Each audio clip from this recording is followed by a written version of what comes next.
इसलिए जगदर का जो जलसा है अगर सिर्फ जियारत के लिए है तब तो कामयाब है, और अगर जियारत के लिए जियारत मकसूद नहीं है तो शायद इस सदी का सबसे घटिया जलसा वही है जहां पर उलमा पर स्टेज पर जूते चप्पल फेंके गए। ये सोच सकते हैं सलमान अजहरी साहब सर आंखों पर, मगर सलमान अजहरी जैसे हजारों सलमान को मुफ्ती निजामुद्दीन पैदा कर चुके हैं, स्टेज पर उनको पानी देने के लिए कोई तैयार नहीं है भाई, कोई खाना खिलाने वाला नहीं है भाई। ये उस वक्त होता है जब जाहिल रईस अपनी दौलत की बुनियाद पर उलमा पर हुकूमत करना शुरू करते हैं, स्टेज नाअहलों के हवाले कर देते हैं, सिस्टमाइजेशन ऑफ द प्रोग्राम का जनाजा निकाल देते हैं। जिस प्रोग्राम से बैक वक्त हजारों लोग कलमा पढ़ते थे, उस स्टेज का आज ये हाल है कि उलमा पे चप्पल फेंके जा रहे हैं। ये जो लोकल उलमाए किराम है ये है तो हम ताजुश शरिया को जानते हैं। किसने बताया आपको ताजुश शरिया के बारे में? आपकी मस्जिद के इमाम ने बताया, आपके मोहल्ले के आलिम ने बताया, आपके शहर के उलमा ने बताया कि ताजुश शरिया कौन, मुहद्दिस कभी कौन, और आला हजरत कौन। आला हजरत के बारे में तौसीफ रजा या सिमनानी मियां या कायदे मिल्लत डायरेक्ट नहीं आए थे, पहले इमाम ने बताया तब वो आए, और उस इमाम को कोई पूछने वाला नहीं है भाई। लाठीचार्ज किया जा रहा है उनके ऊपर, और लानत की बात यह है कि जूते चप्पल फेंके जा रहे हैं। ला हौला वला कुव्वता इल्ला बिल्लाह। उलमा की जियारत मुस्तहब है, चलो हम इसमें बात कर लेते हैं। सलमान अजहरी साहब को देखने के लिए बुलाए, ठीक है भाई, देखना सलमान अजहरी को क्या है, फर्ज, वाजिब, सुन्नत, मुअक्कदा, गैर मुअक्कदा, मुस्तहब। अगर डीप में आप जाते ये मुस्तहब के दर्जे में आता है, लेकिन किसी आम मुसलमान को तकलीफ देना यह हराम में आता है, और उलमा को तकलीफ देना डबल हराम में आता है। और जूते मारना, चप्पल फेंकना ये हरामी में नहीं आएगा, अगर इल्म की जहत से है तो कुफ्र में दाखिल हो जाता है। एक इंसान को बुला के अपने ईमान का जनाजा निकालना और इंसान खुश है, मैंने बुलाया है। मौलाना फिरोज हाजी साहब, सिद्दीक गौहर साहब, इन दोनों से कहा गया कि सिस्टम बहुत स्ट्रॉन्ग है, आप लेकर के आइए एनी हाउ कंडीशन। ये दोनों मेहनत और मशक्कत करते रहे, परमिशन से लेकर वहां से फ्लाइट से उड़ाने तक, मगर यहां हाल ये है कि किसी का ठिकाना ही नहीं।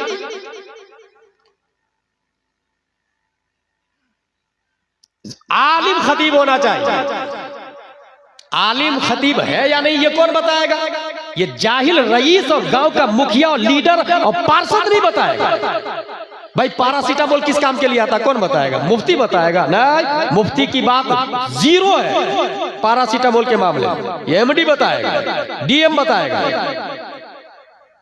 फ्लेक्शन का कंपोजिशन क्या है ये मेडिकल डिपार्टमेंट का एक्सपर्ट बताएगा। इसलिए कौन आलिम खतीब है कौन नहीं है ये उलमा बताएगा। स्टेज को अपने उलमा के अंडरटेकिंग में रखेंगे तो कयामत नहीं आएगी।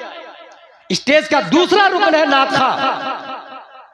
जो मौजूदा हाल है मोस्टली नादखा मदीना शरीफ में जाके तो सेल्फी ले रहे, हर स्टेज के बाद यहां तो लेते हैं। स्टेज से जहां नादखा उतरे, शायर उतरे, भीड़ लगा देते हैं ये लौंडे लोग, उसके गिर सेल्फी सेल्फी सेल्फी लेने लग जाते हैं। ला हौला वला कुव्वता। और ये नादखा पैसे लेकर के आवाम से 40,000 50,000 मदीना शरीफ जा रहे हैं तो गुंबदे खजरा को पीठ पीछे रख के ताकि सेल्फी में बैक में गुंबद आए, सेल्फी ले रहे हैं। ये हाल है, इसको आशिक रसूल कहते हैं। फतावा रज़विया शरीफ में यह लिखा है कि खतीब को वाज की उजरत लेना जायज है, और नात खानों के बारे में यह लिखा है कि नात खानी की उजरत हराम है। अब मेरा सवाल यह है कि जितने नात खा है भारत और गैर भारत के, ये जो 30-40 हजार रुपया लेके लाखों रुपया जमा किए हैं, उसका मकान जायज या नाजायज? उस पैसा से किया हुआ उम्रा जायज या नाजायज?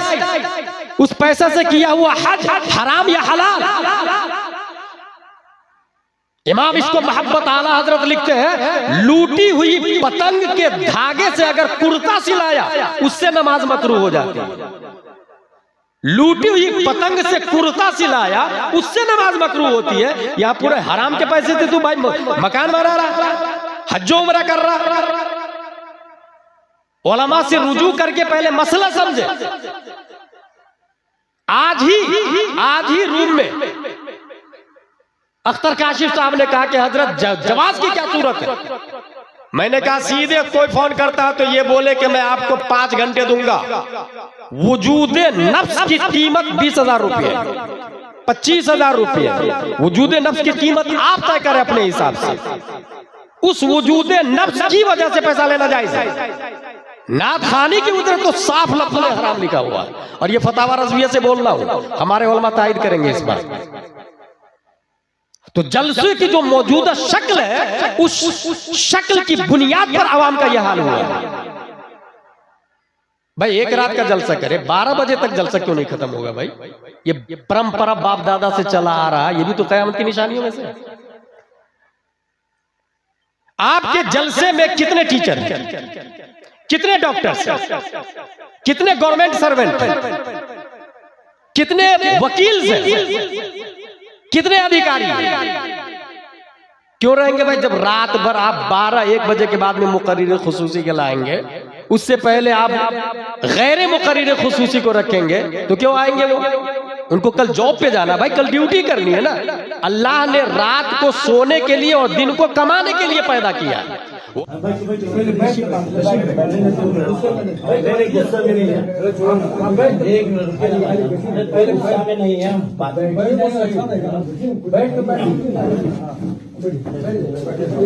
बैठे आप वहाँ पे थे, वहाँ पे थे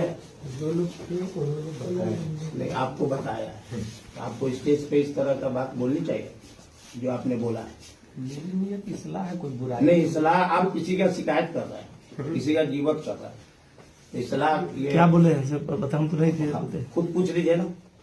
चप्पल स्टेज पे फेंका गया, मुफ्ती उलमा का ये किया गया, मुफ्ती निजाम को खाना नहीं खाने के लिए दिया गया, पानी पीने के लिए नहीं दिया गया ना। तो स्टेज पर जो है मैं भी रहा हूँ,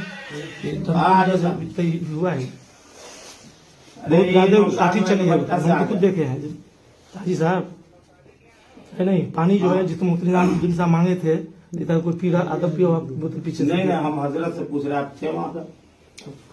नहीं आपसे हम पूछ रहे, आपने मैंने हम उसको बताया, लोगों ने मैंने बयान, लोगों ने बताया आपको। ये तो आपको इस तरह से महफिल में तो नहीं बोलनी चाहिए ना। मेरी नीयत कोई बुराई नहीं। नहीं ये बुराई थी हजरत, ऑनलाइन चल रहा है, बुराई थी। ऑनलाइन चल रहा है, इस्लाह है। अब इस्लाह हम इस्लाह है। आप आपको बुरा लगा, आपको लग रहा बुराई है, बुरा दिल से माफी दिल से माफी, आप यहाँ पे माफी दिल से कह रहे हैं, लेकिन आप पूरे ऑनलाइन चल रहा है, सब देख लिया। ऑनलाइन अभी भी ऑनलाइन हो रहा है। अगर आपको आप लोग अगर इस तरह से कीजिएगा, स्टेज पे बैठ कर किसी गांव वाले का शिकायत कीजिएगा, तो हम लोगों को क्या होगा? इसमें क्या है, देखिए दूसरे लोग कभी जलसा करे तो आइंदा उलमा पर जूते चप्पल आप नहीं हमको आकर समझाइए ना हमारे गांव में, या आप हमको अपने गांव में बुलाकर समझाइए ना। नहीं यहाँ पर अच्छा इंडिया में मास्टर साहब जाने के लिए कर रहे हैं, जहाँ पर उलमाए किराम की नाकदरी होती है। नहीं हजरत, अभी जो प्रेजेंट में हुआ था आप उस मुद्दे पे बोले हैं, जगदर में जो हुआ था आप वो मुद्दे पे बोले हैं। खैर की बात है, सब कुछ ठीक है, आप हमको बुलाइए, हम आते हैं आपके पास, हमको समझाइए। इस तरह से मैं मालूम है कल कितना मेम बनेगा हजरत? आप ये समझाने वाला मीटर तो हमको नहीं समझ में आया, हम क्योंकि गांव मेरा शिकायत है, इसलिए हमको नहीं समझ में आया। मैं समझ गया कि आपको तकलीफ हुई, बहुत तकलीफ हुई, इसलिए मैं हम तो दिल से स्टेज पे ही बोलने वाले थे, लेकिन एक आलिम खराब होने की वजह से नहीं। मेरी बहुत अच्छा किया बोला, एक आलिम होके आपसे माफी मांग रहा, अगर आपको दिल दुखा है, लेकिन मेरी नीयत में हरगिज बुराई नहीं है। चलो और कुछ कर सकता हूँ आपसे? आपको बातें हारिस भाई चलो छोड़िए।